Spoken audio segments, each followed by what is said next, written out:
Hi, I've had this message for a while now, since November, and figured it's about time. So it was when I got this message when our former vice deputy president was impeached, and I remember I got the news when I was in bed. And I saw it on someone's status and I was sad. I was so like, oh my god, they impeached him. I can't believe they impeached him. I just remember being sad and telling God that. I told God I can't believe they impeached him. And he was kind of reacting to my sadness. And I don't know, it just started off as like the reason why it happened. Obviously you'd say it's all the things he had done, but obviously when you look at things spiritually, it's very different. So for one, God was revealing to me the fact that it was not about the man himself regarding, but about the entire Mount Kenya region as a whole. It was not an attack on the man himself, but an attack on the region, the Mount Kenya region, where he is from. Mount Kenya has always been a very godly region, but of late there has been this going back to the roots, what they are calling in Kikuyu Shokerera Gomi. And this has obviously been like a return to old ways, which are witchcraft. A lot of them are witchcraft, and obviously it opens a door in the region that enabled such a thing to happen. And of course it was not God's will, but when I was telling God about the sadness of it all, what happened, I remember him being like, first he pointed to the sin that led us there as a region.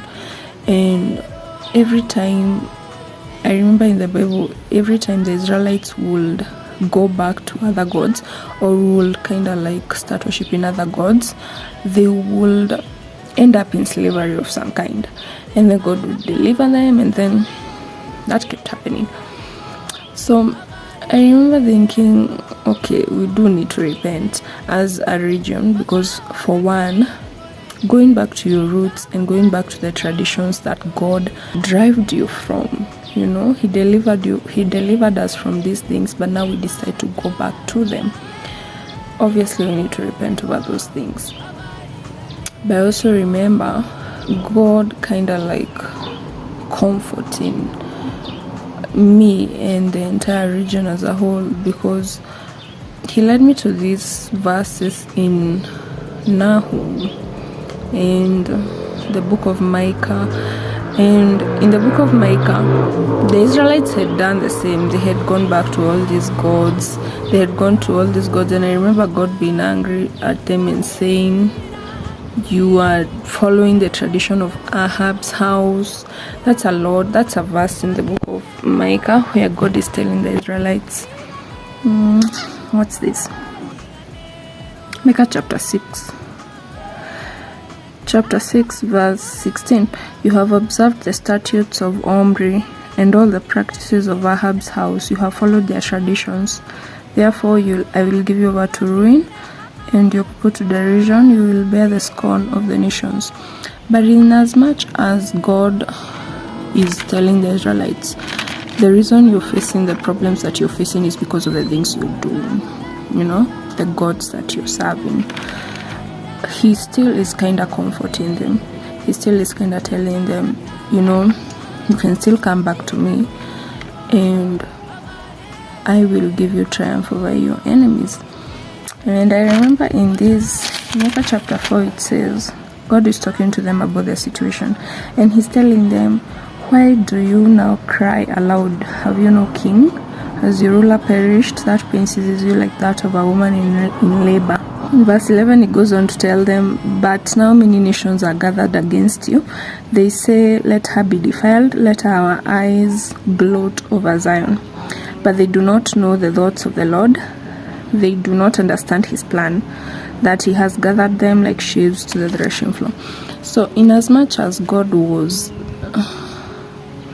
letting me know that the Mount Kenya region had really opened a massive door for the devil to attack them through going back to traditions that God had delivered us from.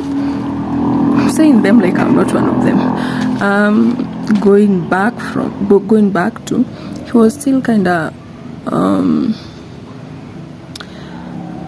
talking like in a hopeful manner, like it's not over, this is not the end. In as much as I am angry, in as much as you're facing everything that you're facing, I will give you triumph over your enemies, and I do have a plan. And something else he was saying is the mountain will rise. And I remember when he was pointing me to the book of Micah, I read Micah chapter 4. In the NIV is titled The Mountain of the Lord. That's chapter 4. And there is a subtitle, The Lord's Plan. So he was talking about what the mountain of the Lord is facing. But then he was saying, I have a plan. And in chapter 6, we see him go through what they're going through. Like he's telling them, I have a case against you, Israel. He tells them all about their guilt and their punishment and why their punishment has come upon them. That's when he's telling them about observing Ahab's practices, traditions and stuff. And then he tells them about their misery. But then at the end he tells them Israel will rise. And I felt that in as much as God was angry about everything, he was not happy about the return to the Gomis and back to the roots in Kikuyu tradition. He was still kind of like, okay, but there is hope. I have not completely abandoned you. You know, every time God gives his judgment, like in Nineveh, he was telling them, repent and come back to me and I'll not destroy your city. There is always hope when it comes to God.